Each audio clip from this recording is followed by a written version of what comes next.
오늘도 하나님의 크신 은혜가 우리 모든 성도님들 가정가정에 충만하시기를 축원합니다. 아멘. 우리 교회를 다니다 보면 축복이라는 얘기를 참 많이 듣습니다. 네. 복의 근원, 아브라함을 복의 근원이라 이렇게 얘기를 해요.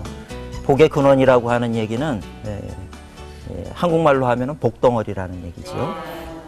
이제 우리 며느리 잘 들어오면은 복덩어리가 들어왔다. 그래서 모든 게 잘 된다. 성경에 보면 개역 개정판 말고 지난번에 보던 개역 한글판을 보면 아브라함을 뭐라고 부르냐면 복의 근원이라 이렇게 부르고 있어요. 근데 여기 개역판에는 뭐라고 불렀냐면 그냥 복이라고 부르고 있습니다. 복 그 자체라는 거죠. 내가 복이라고 하면 내가 옆에 있으면 그분이 나로 인해서 복을 받는 거죠. 그죠? 복된 삶을 사는 거예요. 그러니까 우리 그리스도인들은 다 복의 근원으로 살아가야 되는 겁니다. 그래서 저는 새신자들이 주일날 오면 그 새신자 카드를 가지고 그분들의 이름을 읽어드려요. 그리고 이제 호명을 해서 일어나게 하고 그분들을 위해서 축복기도 하는데 그 축복기도 할 때 꼭 빼놓지 않는 게 하나님 이들도 복의 근원으로 살게 해주시옵소서. 아멘. 그래서 이들이 잘 되는 것뿐만 아니라 이들로 인해서 가정이 잘 되고 또 이들이 만나는 이웃들이 잘 되고 모든 사람들이 잘 되고 그래서 가는 곳마다 환영받고 존귀 여김받는 그런 인생을 살아가게 해주시옵소서. 아멘. 그런 기도를 꼭 합니다.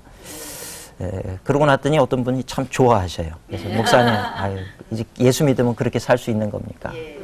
그렇게 당연히 살 수 있죠. 그건 하나님께서 우리 기독교인에게 허락하신 축복인데 우리 기독교인이 누려야 될 특권이라고 하는 겁니다. 그러니까 우리 성도님들은 어디에 가든지 내가 꼭 정말 복의 근원으로 살도록 하나님께서 내 삶을 인도하신다라고 하는 것을 분명히 믿고 자신 있게 사시는 우리 성도님들 되시기를 축원합니다. 그러니까 세상 사람들은 다 복을 좋아해요. 그래서 복 받으라고 인사를 하고 그러는데 근데 이제 참 안타까운 것은 복을 내가 좋아한다고 복이 나한테 오는 건 아니죠. 그죠?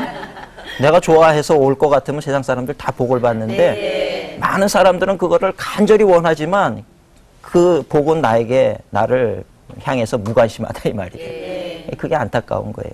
그리고 한 가지 분명한 진리는 세상의 모든 축복은 하나님으로부터 온다라고 하는 것입니다. 아멘. 하나님이 축복의 문을 열어주셔야 복이 되는 거예요. 하나님께서 축복의 문을 닫으시면 아무리 노력한다고 해도 복을 받을 수가 없는 거예요. 그러니까 하나님 앞에 달려있는 문제라고 하는 것을 알아야 되는데 그런데 성경을 가만히 볼 것 같으면 하나님은 이 복의 주체이시기 때문에 복을 주시는 분이시기 때문에 분이시지만 그렇다고 해서 아무에게나 그냥 복을 던져주시는 분이 아니라는 거예요. 그죠? 복 받을 만한 사람을 하나님께서 찾으신다는 겁니다. 아멘. 근데 성경은 복 받을 만한 사람이 어떤 사람인가를 우리에게 가르치고 있다는 거예요. 그러니까 이미 성경은 우리에게 해답을 보여주고 있는 거예요. 그리고 너희는 이 해답을 따라서 이 길을 걸어가라. 그럼 하나님께서 약속하신 이 모든 축복을 너에게 더해 주실 것이다. 신명기 28장에 보면 신명기 28장이 축복에 관한 얘기가 나와요. 그래서 개업 예배를 하고 하면 신명기 28장을 목사님들이 많이 읽어드립니다.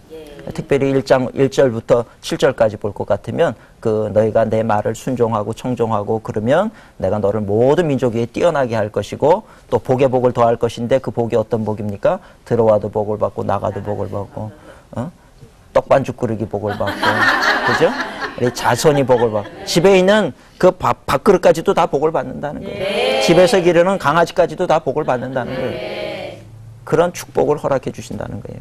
그리고 경쟁자들에게 뒤지는 자가 아니라 앞서는 자가 되게 하신다. 이런 어떤 귀한 축복의 말씀을 이렇게 주시는데 근데 신명기서라고 하는 것은 모세가 기록한 모세 5경 가운데 5번째 책자예요. 마지막 책자입니다. 그러니까 모세가 죽기 전에 이제 느보산에 올라가 가지고 그 약속의 땅 가나안 땅을 이렇게 바라보면서 아이고 저 땅이 그 젖과 꿀이 흐르는 그 아브라함과 약속하셨던 주신다고 약속하셨던 땅이 바로 저것이로구나. 보기만 했지 모세는 들어가지 못했어요.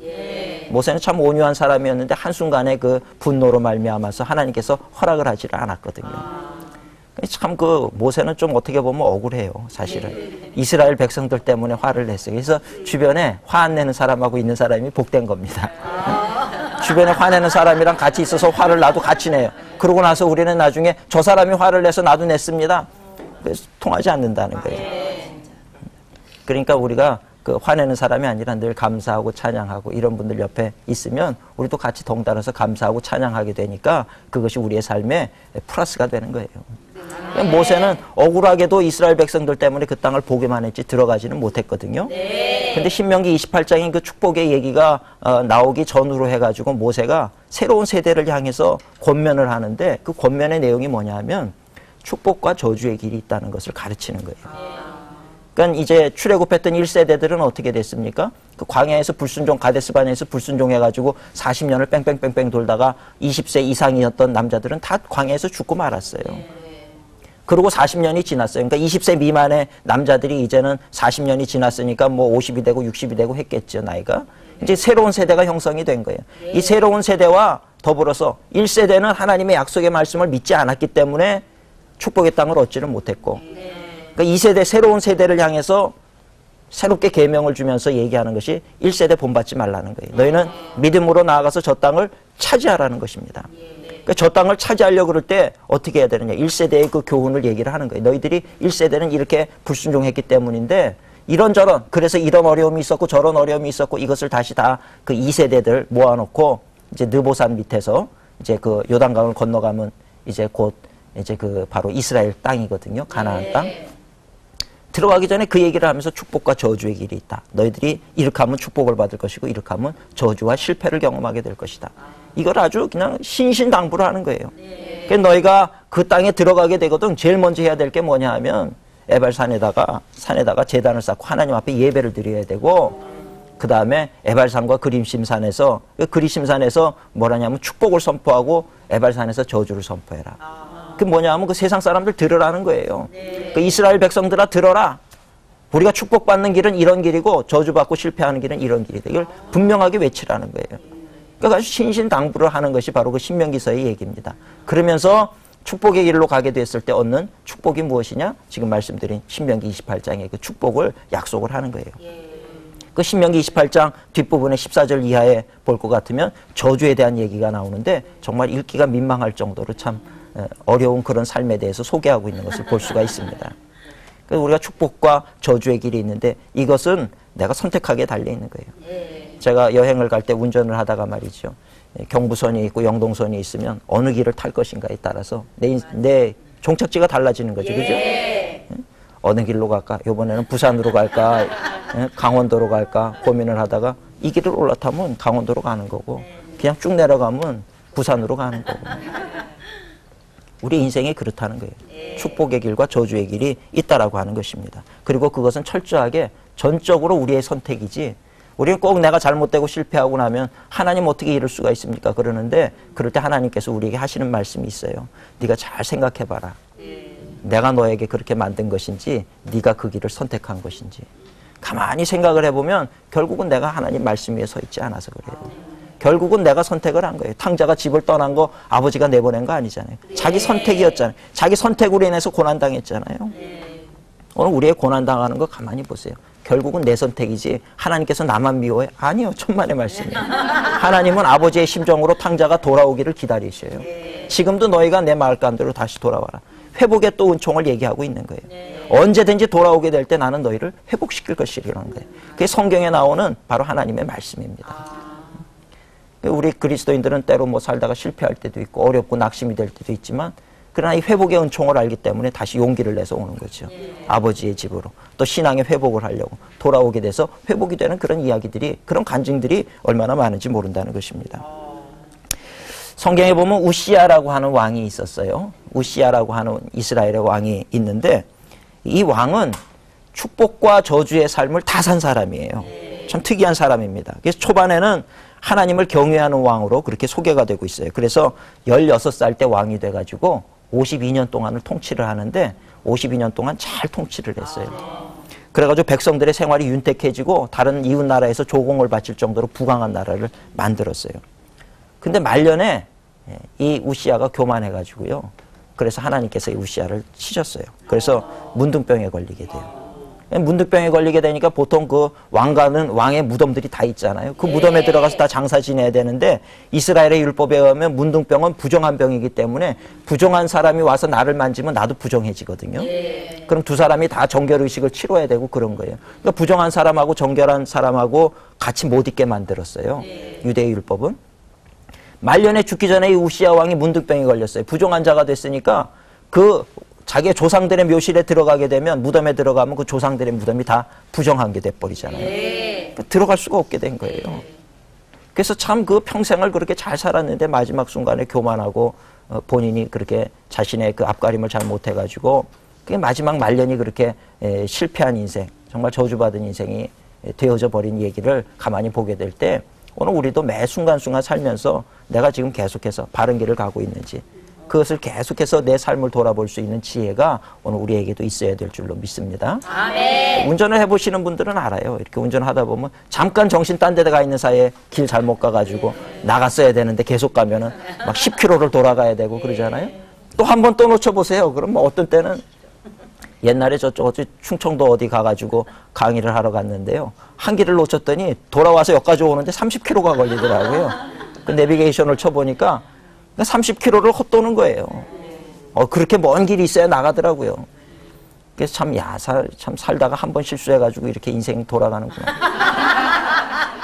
정신을 차려야 되는데 정신 못 차려가지고. 그렇죠? 저는 오늘 이 우시야의 생애를 가만히 생각해 볼 때, 그래, 우리의 삶도 마찬가지다. 이게 하나의 성경이 주는 우리에게 주는 교훈인데, 우리도 마찬가지로 축복과 저주의 길이 있다는 거예요. 성공과 실패의 길이 있습니다. 승리와 패배의 길이 있어요. 우리가 그것을 잘 살펴서 정말 좋은 길을 내가 선택해 갈 수 있는 우리가 되어야 될 줄로 믿습니다. 저는 오늘 이 말씀의 제목을 복의 근원으로 사는 비결이라는 제목으로 말씀을 전하려고 그래요. 네 가지를 말씀 전하려고 그러는데 복의 근원으로 사는 비결이 있습니다. 이 성경에 나와 있는 이야기들이에요. 첫 번째는 하나님을 철저히 의지하라는 거예요. 복의 근원은 복의 주체는 하나님이에요. 그러니까 내가 정말 그 하나님으로부터 복을 받으려고 그러면 하나님 편에 있어야 되는 거예요. 하나님을 철저히 의지하는 것이 축복받는 아주 가장 첫 번째 비결이라고 하는 것을 알아야 된다는 것입니다. 역대하 26장 5절에 볼 것 같으면 그 우시야 왕에 대해서 얘기를 하면서 우시야가 그렇게 잘된 거에 대해서 뭐라고 소개하냐면 지난번 성경 개역 개정 말고 개역판 성경을 볼 것 같으면 이렇게 기록이 돼 있어요. 그가 하나님을 의지하는 동안에는 이렇게 표현이 되어 있어요. 그가 하나님을 의지하는 동안에는 하나님이 형통하게 하셨더라.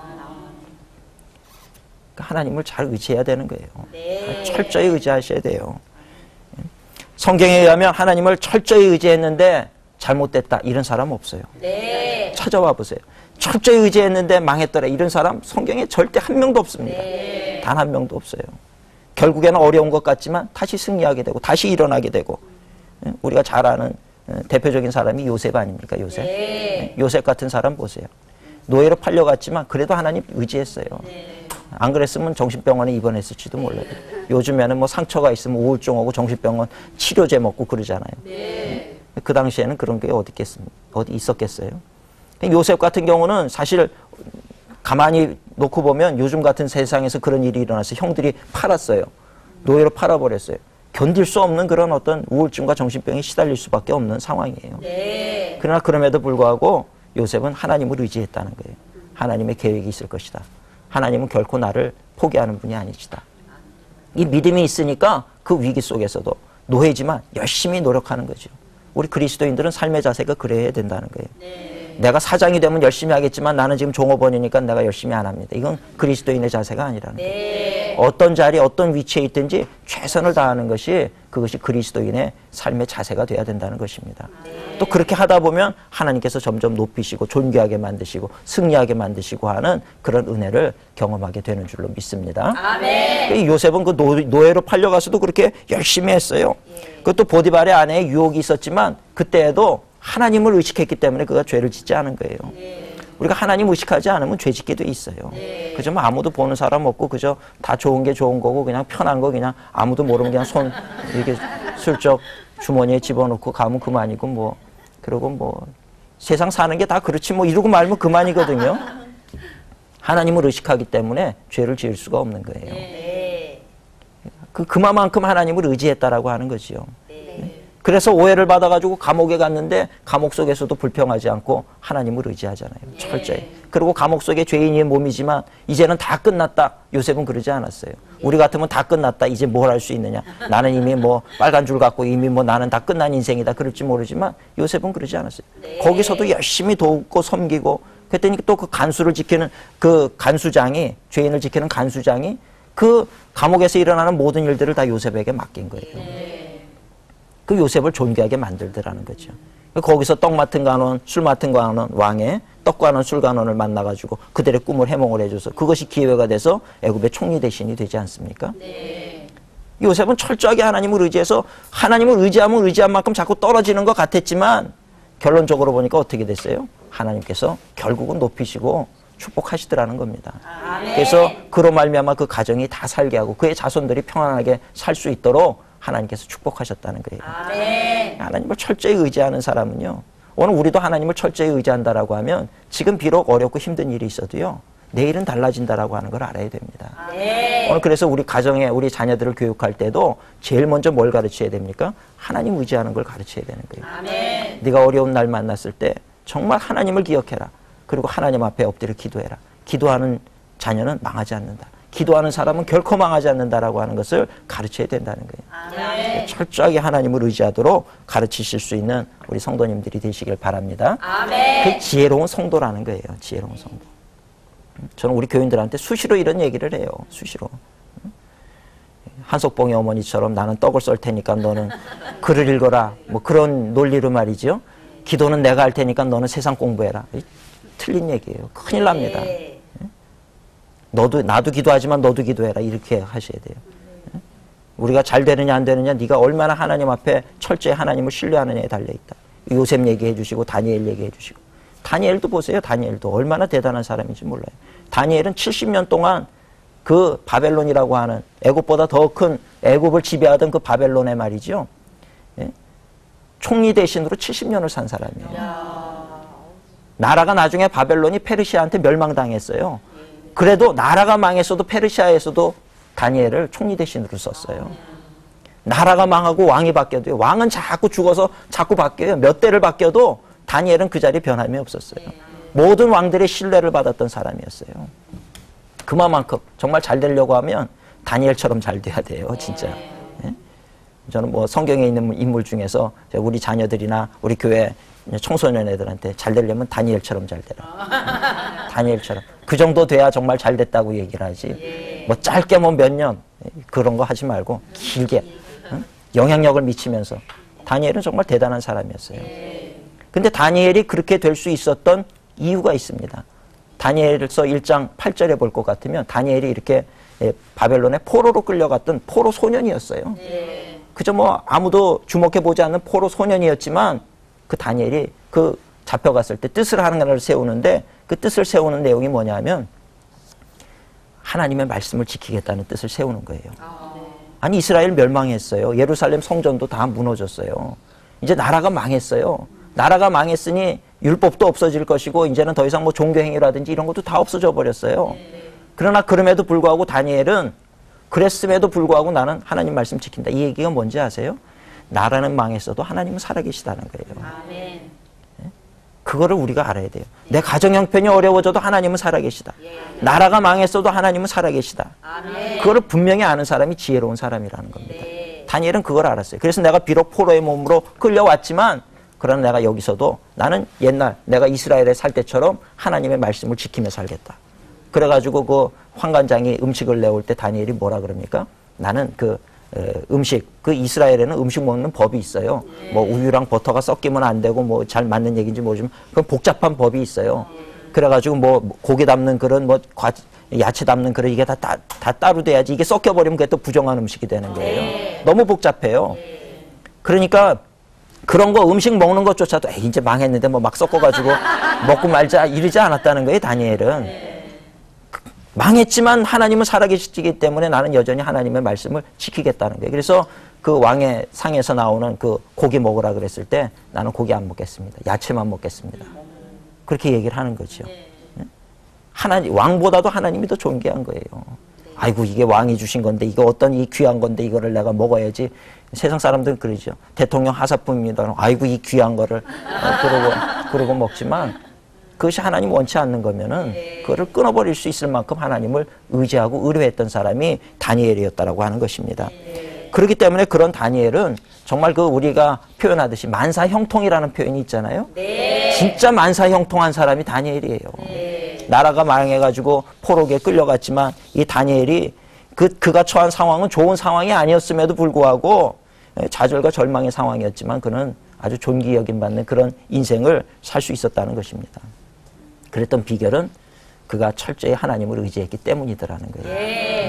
그러니까 우리도 때로 살다 보면은 유혹이 올 때가 많아요. 아유, 이게 그냥 이거 한순간에 이렇게 좀 넘어가면 좋겠고. 그럴 때요, 그거를 과감하게 끊어버릴 수 있는 용기와 결단이 필요하다는 것입니다. 세상 사람들도 뜻을 다 세워요. 그렇잖아요? 뭐 입신양명의 꿈을 가지고 뜻을 세우잖아요. 내가 몇 살 때까지 뭐 해서 몇 살 때 뭐 사법고시에 합격하고 몇 살 때까지 뭐 하고 아주 그냥 계획이 얼마나 쫙 서 있는지 몰라요. 뜻을 세워요. 성공하고 지도자로 살고 유명해지고 말이죠. 부자로 살겠다는 그런 꿈들을 다 가지고 뜻을 세우고 그걸 위해서 열심히 달려가지만 안타까운 건 그게 그런다고 안 된다는 거예요. 그래 그렇게 되면 얼마나 좋겠습니까만 하다가 안 되니까 나중에 다 좌절하고 실망하고 그러죠. 다니엘은요 입신양명의 꿈을 가진 사람이 아니에요. 다니엘은 내가 정말 지도자가 돼가지고 멋지게 살아야 되겠다 이런 뜻을 세우지 않았어요. 다니엘의 뜻은 그런 세상적인 뜻을 세우기 이전에 어떤 뜻을 세웠느냐? 하나님 앞에 철저하고자 하는 뜻을 세운 거예요. 그랬더니 하나님께서 그를 유명하게 만드셨고 지도자가 되게 하셨고 부자가 되게 하셨고 존귀한 자가 되게 하셨다는 것입니다. 그러니까 이 순서를 우리가 혼돈하시면 안 돼요. 정말 하나님을 의지할 때 하나님께서는 저를 자꾸 들어서 존귀하게 만드시고 더 존귀하게 만드시고 문제는 우리가 그 하나님을 얼마나 신뢰하느냐 못하느냐 거기에 달려있다는 거예요. 한국의 기독교인 기업인들 가운데 유명한 분들이 많이 계세요. 근데 여성 지도자 가운데 성주 인터내셔널이라고 하는 거 들어보셨습니까? 김성주 사장님이라고 하는 분이 있죠. 그분이 참 제가 간증을 이렇게 봤는데 그 참 대단하시더라고요. 그런 분들, 그런 기업인들이 한국에 자꾸 배출이 된다는 건 참 중요해요. 그래서 저는 우리 교회 아이들에게도 너희들 경제계의 인사들이 되고 정치계의 인사들이 되고 사회의 지도자들이 돼서 말이죠. 하나님의 말씀을 가지고 다니엘처럼 에스더처럼 우리가 있는 그 자리에서 그렇게 할 때 사회가 변화가 되는 거예요.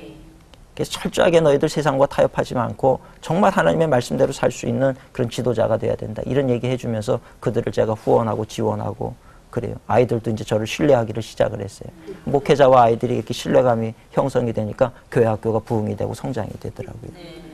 아이들이 기뻐해요.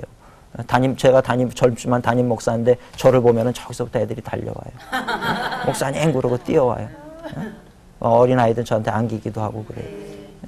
왜 또 부모님이 뭐라 그러면 아이 우리 목사님이 그러라 그랬다고 이렇게 얘기를 그렇게 합니다. 그만큼 신뢰감이 이렇게 형성이 됐어요. 참 그건 너무 감사한 것 같아요. 그 아이들이 그렇게 지도자가 돼가지고 사회에 그렇게 일꾼으로 배출이 되고 있어요. 저는 저희 교인들에게도 공공연하게 얘기를 해요. 우리의 사명은 후손들을 지도자로 배출해내는 것입니다. 이 땅에 얼마나 좋은 지도자를 배출해내느냐 그게 교회의 사명입니다. 정말 좋은 지도자들, 준비된 지도자들을 만들어야 됩니다. 그 얘기를 하는 거죠. 근데 이 성주 인터내셔널의 김성주 사장님이 한 가지 모토로 세운 것이 있는데 그게 뭐냐면 정직이라고 하는 말이 들어요. 정직. 그 정직한다는 거 하는 거 정말 쉬운 거 아니거든요. 우리는 아이들에게 정직해라. 너 왜 거짓말했어? 엄마 거짓말하는 거 제일 싫은 거 알아 몰라 그래 놓고 전화 오면 엄마 없다 그래라. 거짓말을 가르치면서 왜 거짓말했냐고 나무래요. 또 아이들이 혼돈이 오는 거예요. 이건 뭐야? 우리 엄마 거짓말 싫어한다더니 아이가 그러잖아요. 전화 받아서 우리 엄마가 없다 그러래. 정직하게 얘기하는 거죠. 정직하게. 그렇게 얘기하면 어떻게 해? 그러니까 엄마가 정직하라며 이제 정직하게 엄마가 없다 그러라 그랬다고. 그러니까 우리는요 그러면서도 그걸 죄인 줄 몰라요.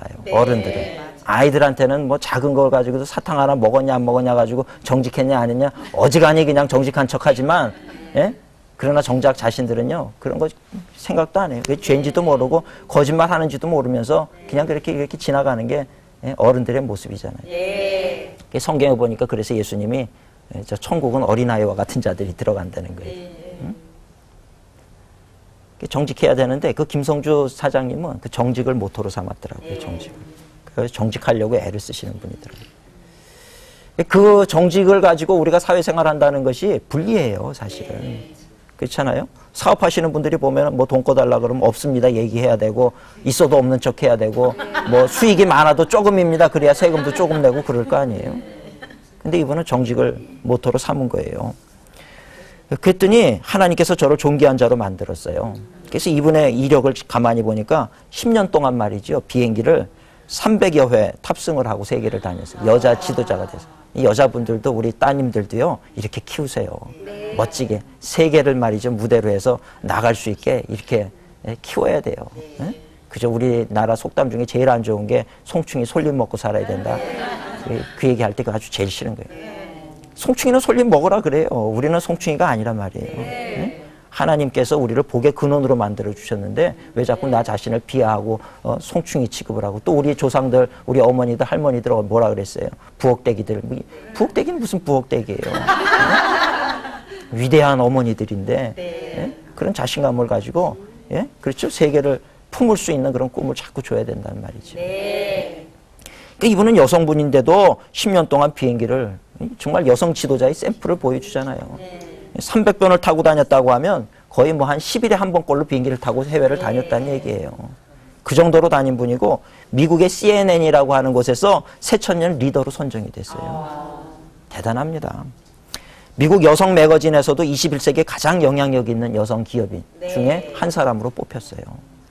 세상에서 내가 내 것 그냥 움켜쥐고 그냥 어떻게 해서든지 조금이라도 더 벌고 그렇게 하려고 했던 분들 이렇게 됐습니까? 안 됐잖아요. 근데 김성주 사장님은 그것을 다 아주 솔직하게 공개를 했다는 거예요. 이분이 고백하는데 그래요. 한국에서 사업에 성공하려면 3가지를 잘해야 된다. 첫째가 뭐냐면, 참 서글픈 얘기예요. 한국에서 성공하려면 3가지를 잘해야 되는데, 첫째는 술을 잘 마셔야 되고, 그래서 뭐 한때는 우리 술상무라는 것도 있었잖아요. 술 그냥 막 술 대접 잘해야 돼요. 술을 잘 마셔야 되고, 둘째는 거짓말을 잘해야 되고, 셋째는 뇌물을 잘 바쳐야 된다. 뭐 이게 이제 한국에서 사업 성공하려면 갖춰야 되는 3가지라는 거예요. 근데 자기는 정직을 무기로 해가지고 이거를 무시했다는 거예요. 거기에 타협하지 않았다는 겁니다. 그래가지고 15년 동안 패션 시장에서, 패션계에서 이 3가지를 안 하고 살았다는 거예요. 그랬더니 뭐 술 대접도 안 한다 그러고 거래도 안 하고 이랬다는 거죠. 근데 15년이 딱 지나고 나니까 이 김성주 사장님이 하나님을 철저히 의지하고 하나님을 영광을 위해서 살겠다라고 그렇게 각오를 하니까 15년이 지난 다음에 해외에서 연락이 오더라는 거예요. 해외에서. 해외의 유명 브랜드들에서 연락이 오는 거예요. 한국의 기업인들 많은데 보니까 당신이 제일 정직하다는 거예요. 파트너를 하면 당신이랑 하겠다는 거예요.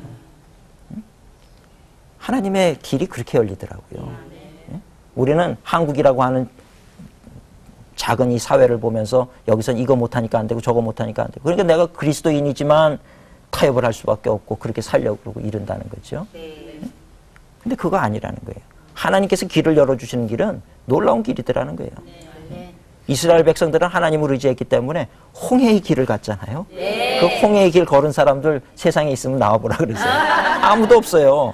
이스라엘 백성이니까 홍해의 길을 건너고 요단 강 속에 그 길을 걷고, 정말 놀랍지 않습니까? 이게 하나님께서 축복하는 사람에게 허락하신 길이라고 하는 것입니다. 아멘. 외국에서 기업인들이 그렇게 연락이 와가지고, 그래서 기업을 정직하게 하니까 외국에서 전폭적으로 신뢰를 하는 거죠. 그러니까 모든 그냥 그 권한을 다 이분이 가지게 되는 거예요. 그러니까 짧은 시간이지만 보란 듯이 그렇게 성장을 하고 하게 되더라는 것입니다. 나중에 제가 기독교인의 경쟁력이라는 제목으로 한 번 더 하겠지만, 기독교인의 경쟁력은요, 세상 사람들이 가진 경쟁력과 달라요. 우리 기독교인의 경쟁력 중에 하나가 뭐냐면 바로 정직이라는 거예요. 정직. 하나님 앞에 정직한 거예요. 어렵죠? 힘들죠? 지킨다는 게 힘들어요. 사도 바울은 뭐라 그럽니까? 사도 바울은 힘든 건 너무 알아요. 사도 바울 같은 사람도 힘들었어요. 그래서 사도 바울은 뭐라고 성경에 기록하냐면, 그래서 자기 몸을 매일 쳐서 나를 복종시키려고 노력했다는 거예요. 자기 몸을 쳐서. 자꾸 내 마음에는 육신의 정욕을 쫓아가고 싶고 세상적인 걸 따라가고 싶고, 근데 마음의 성령의 법은 자꾸 하나님의 일을 하라 그러고 또 돌맞으러 가라 그러고 전도해야 되고, 그러니 내 자신을 쳤다는 거예요. 정신 차려 이놈아 그러고 자기를 치면서 하나님의 뜻을 쫓아가려고 하는 그런 노력과 의지가 있었다는 거예요. 그러니까 오늘 우리가 세상 살면서 이 정직을 지키려고 하는 그 노력이 있으면 축복은 누구로부터 와요? 하나님으로부터 온다 그랬잖아요. 그걸 진짜 믿는다 그러면 우리가 하나님의 방법을 선택하는 사람이 진짜 믿음의 사람이라고 하는 것입니다. 어렵고 힘들어도 나는 하나님 살아계신 건 믿습니다. 어렵고 힘들어도 나는 그렇기 때문에 하나님을 의지할 수밖에 없습니다. 하나님의 말씀대로 정직을 무기로 삼고 살아보세요. 하나님을 의지하고 살아보세요. 하나님의 방법대로 살아보세요. 하나님께서 반드시 길을 열어주세요. 길을 열어주시는데 앞에는 홍해, 뒤에는 애굽의 군사, 그러면요 하나님은 능치 못함이 없으시잖아요. 능치 못함이 없으신 하나님은 홍해길을 갈라서라도 길을 만들어주시는 분이라고요. 우리 사람이 볼 때는 길이 없어 보이지만 하나님이 보실 때는 모든 게 다 길이라는 거예요. 그렇지 않습니까? 하나님을 의지하는 게 축복의 비결이에요. 복의 근원으로 사는 가장 큰 비결은 처음부터 끝까지 무조건 하나님을 철저히 의지하려고 할 때 그것이 복의 근원으로 살아가는 비결인 줄로 믿으시기를 바랍니다. 아멘. 또 하나는 복의 근원으로 살아가려고 할 때 우리가 조심해야 될 게 있는데 바로 교만입니다. 교만을 버려야 된다는 거예요. 우시야 왕도 하나님께서 축복의 길을 걸어갈 때 축복해 줬어요. 그냥 교만해지니까 사람이 참 잘 될 때 조심해야 되는 거예요. 작은 성공 거두고 난 다음에 그 다음에 어떻게 됩니까? 무너지는 사람이 한둘이 아닌 거예요. 그러니까 잘 되면 잘 돼. 오히려 고난을 당하면요 사람은 겸손해지고 낮아지고 하나님 의지하게 되고 그래요. 그래서 고난이 참 오히려 유익이 될 때가 많다는 거예요. 근데 사람이 막 그렇게 어려워가지고 고난 가운데서 기도하고 그래서 회복이 되니까 바로 그 다음 주부터 교회 안 나오는 거예요. 바쁘다고 안 나와요. 그래서 왜 안 나오십니까? 그러면 아이 목사님 나중에 제가 잘 되면 교회 열심히 헌신하겠습니다. 더 잘 돼 보세요. 이제 더 멀어집니다.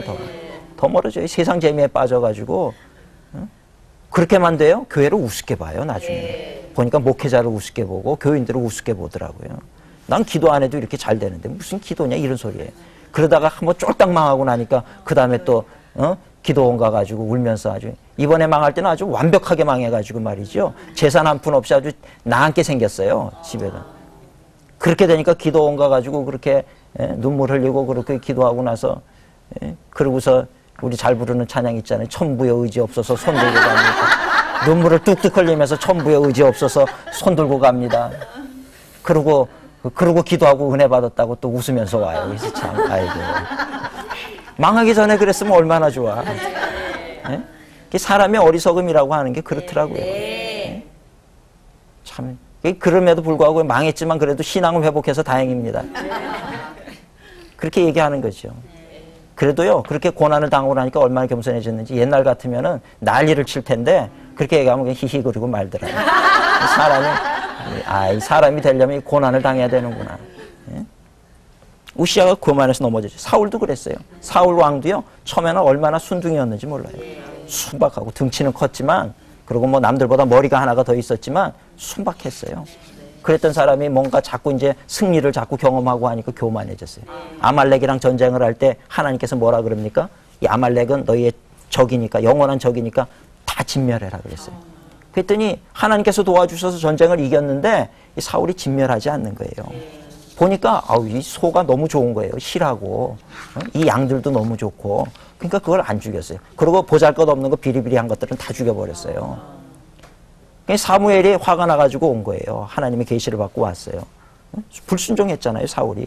그래서 왜 하나님의 말씀을 거역합니까? 그랬더니 사울이 나 다 순종했다는 거예요. 그러니까 사람이 교만해지면요, 자기가 잘못하면서도 그게 잘못인지 몰라요. 죄를 짓는 줄 몰라요. 그거 다 없애라는 그 짐승까지도 없애야 되는데 짐승 없애지 않고 다 좋은 것들은 모아놨단 말이에요. 그러니까 왜 그랬냐? 그러니까 난 다 그대로 지켰다는 거예요. 그랬더니 사무엘이 지금 그럼 내 귀에 들려오는 저 양과 소의 울음소리는 도대체 무슨 소리입니까? 저 사람 소리입니까? 짐승 소리입니까? 그랬더니 그제서야 사울이 한다는 얘기가 그거요? 그거 하나님 앞에 제사 드리려고 좋은 것들 남겨놨지.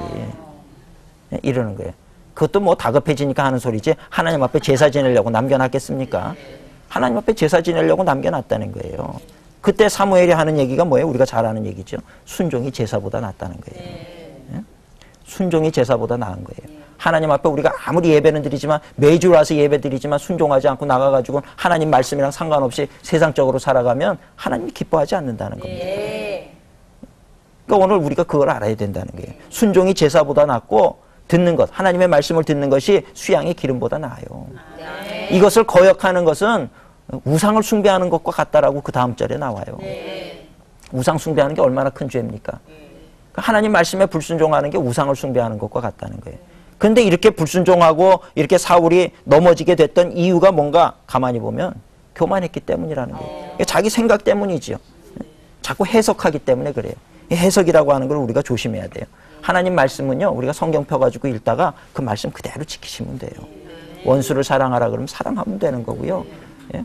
누구 좀 도와줄 사람이 있어서 오리를 가자 하면 십리를 가라 그러면 좀 적어도 얼마를 빌려달라 그러면 더 빌려주든지 예? 그런 마음이 있어야 돼요, 진짜. 왜? 성경 말씀이니까. 그렇게 할 때 우리는 아이고 어리석은 사람이다. 저러면 손해볼 텐데. 그건 하나님을 의지하지 않아서 그래요. 하나님을 의지하는 사람은 하나님 보십시오. 내가 하나님 말씀대로 삽니다. 이 증거가 있게 될 때 하나님은 절대로 그 손을 빈손이 되게 하지 않는다는 겁니다. 우린 자꾸 해석하거든요. 에이, 그건 그냥 말이 그런 거지. 요즘 누가 그러고 살아. 이제 이런다고. 자꾸 해석을 해, 해석을. 사울도 왜 교만해서 넘어졌어요? 해석했어요. 진멸하라면 다 진멸하면 되는데 이거 좋은 거 남겨놨다가 뭐 본심인지 아닌지 모르지만 하나님 앞에 제사 드리는데 쓰면 좋잖아. 그래 놓고 나중에 제사 드릴 때는 또 빼요, 거기서. 그죠? 사람이 항상 그래요, 항상. 내가 처음에 하나님 앞에 지키려고 했던 그 마음을 끝까지 지키며 가는 사람이 많지 않다는 거예요. 사람이 자기 몸을 낮춰가지고 손해볼 사람 없습니다. 그죠? 그저 말이죠. 자신감이 있는 사람은 그저 남들 칭찬해 주는 거예요. 아이, 그 잘하시네요. 그러고 말면 그만이잖아요. 돈 드는 일도 아니고. 그냥 그렇게 해주면 좋은데 사람들 그걸 못해요. 그리고 그까지 내가 잘났다 그래요. 내가. 너 아니야, 나잖아, 나. 그 얘기 하거든요. 그게 교만이거든요. 교만은 스스로를 높이는 게 교만이에요. 남들이 나를 높여주는 건 교만이 아니에요. 그죠? 근데 사람은 자꾸 자기 스스로 교만해지는 거예요. 내가 더 잘하잖아. 나는 그때 이렇게 했는데 너는 왜 요거밖에 못하냐 그러고 자꾸 비교하면서 말이에요. 그게 교만이거든요. 근데 교만한 사람, 존경받는 사람 보셨습니까? 없어요. 다 뒤에서 욕한다고요. 아유, 저 사람은 자기밖에 몰라. 그 일은 잘하는데 맨 자기밖에 몰라. 이렇게 되잖아요. 그러니까 결국은 나는 칭찬받으려고 나를 자꾸 드러내는데 지나고 보면 그게 칭찬받는 게 아니라 오히려 공격받는 대상이 된다니까요. 그러니까 그거 안 하는 게 지혜로운 거죠. 그냥 그러려니 하고, 아이, 그래요. 내가 알지. 당신 정말 잘하지요. 이렇게 해줘 보세요. 그러면 사람들이 뒤에서 내가 낮은 자리에서 이렇게 높여주는 것 같지만 사람들은 나를 높게 봐요. 그분은 참 인품이 좋은 분입니다. 그분은 좋은 사람이에요. 그분하고 같이 하세요. 그분이라면 믿을 수 있습니다. 그러면서 존귀해지는 거거든요. 그러니까 우리가 교만을 버리고 그리고 나를 낮추고 나 자신을 늘 성찰할 수 있는 지혜로운 사람이 되어보세요. 어딜 가나 환영받는 복의 근원으로 살게 되는 줄로 믿습니다. 아멘. 세 번째로 복의 근원으로 사는 비결은 내 안에 있는 무사안일주의를 버려야 돼요. 무사안일주의, 편리주의. 그죠?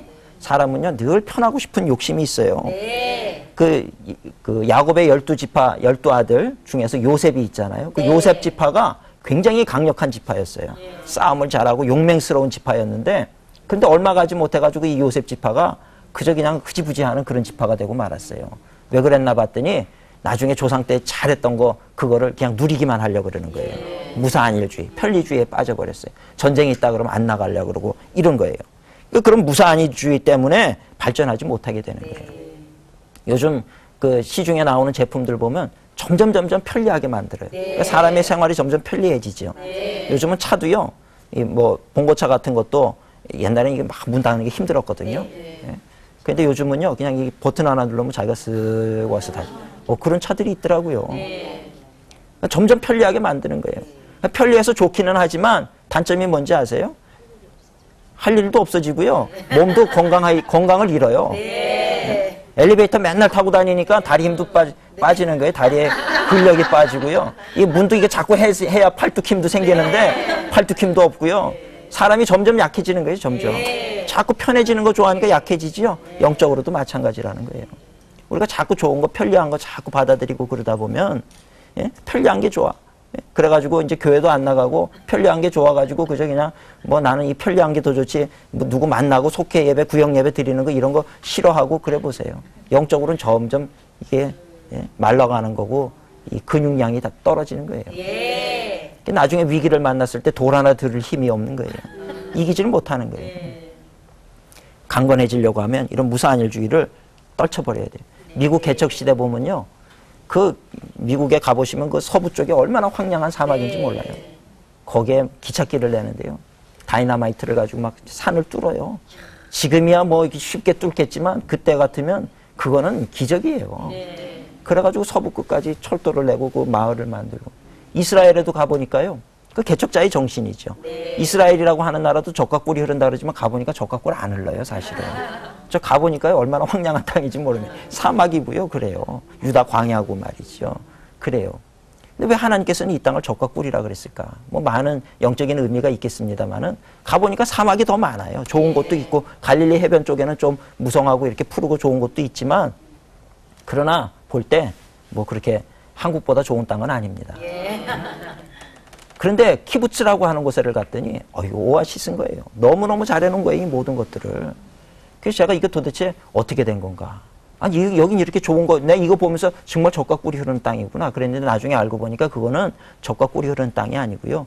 이스라엘 사람들이 이렇게 만든 거예요. 저 갈릴리 해변에서부터 갈릴리 호수물을 말이죠. 갈릴리 바닷물을 이 관으로 해가지고 막 몇십 킬로를 끌어들여가지고 그 광야에다가 물을 대는 거예요. 그런 아주 엄청난 대공사를 해가지고 거기를 푸르게 만들고 가꾸고 해서 만들어진 나라가 이스라엘이더라고, 지금의. 그만큼 아주 그 개척자의 정신이라고 하는 것은요, 그렇게 세상을 변화시키는 힘이 되더라는 거예요. 참 놀랍지 않습니까? 근데 우리가 자꾸 이 어떤 편리주의에 빠지고 무사안일주의에 빠지고 이러다 보면 우리는 자꾸 하나님 의지하지 않고 기계를 의지하려고 해요. 그래서 우리의 신앙이 연약해지고 넘어지게 되고요. 적극적이기보다는 자꾸 부정적이 되고 이래서 안 된다 그러고 저래서 안 된다 그러고 타인 의존적이 되고 말이죠. 그러는 거예요. 어디 길을 가다가 돈이라도 주시면 하나님이 날 축복해 주셨다 이런 생각들하고 그래요. 늘 말씀드리지만 그건 축복이 아닙니다. 그건 도적질입니다. 길에서 큰 돈 주시면 거기서 갖다 줘야죠. 그걸 하나님께서 나를 축복해 준 거라고 아침에 기도했더니 돈 없다 그랬더니 길거리에서 돈을 줄게 하셨다? 그거는요 하나님이 주신 게 아니라 사탄이 우리를 시험하는 겁니다. 그러니까 우리는 그런 어떤 마음 자세를 가지고 살아간다는 거예요. 그러면서도 그것이 잘못된 줄 모르고 그렇게 변질되게 살아가는 거라는 거죠. 그러니까 그렇게 살다 보면 결국 기독교인들이 신앙을 망치게 되고 또 나아가서는 가정도 어려워지게 되고 그런 사회가 된다고 생각해 보세요. 이 나라도 망하는 꼴이 나올 수밖에 없는 거라는 거예요. 그러니까 우리가 정신을 차리고 정직하고 무사안일주의, 편리주의보다 하나님 바라보고 하나님의 말씀 붙잡고 그렇게 우리가 나아가게 될 때 우리가 믿음으로 승리하는 우리 성도님들이 될 뿐만 아니라 어느 곳에 가든지 복의 근원으로 그렇게 하나님께서 도우시는 그런 복된 인생을 살아가게 되는 줄로 믿습니다. 이번 한 주간 동안도 하나님이 함께 하실 것입니다. 그렇다라고 하면 복의 근원답게 그렇게 믿음으로 승리하시는 우리 모든 성도님들이 되시기를 주님의 이름으로 축원합니다. 경청해 주셔서 감사합니다. 수고하셨습니다. 성경에 보면 아브라함을 뭐라고 부르냐면 복의 근원이라 이렇게 부르고 있어요. 근데 여기 개혁판에는 뭐라고 불렀냐면 그냥 복이라고 부르고 있습니다. 복 그 자체라는 거죠. 내가 복이라고 하면 내가 옆에 있으면 그분이 나로 인해서 복을 받는 거죠. 그죠? 복된 삶을 사는 거예요. 그러니까 우리 그리스도인들은 다 복의 근원으로 살아가야 되는 겁니다.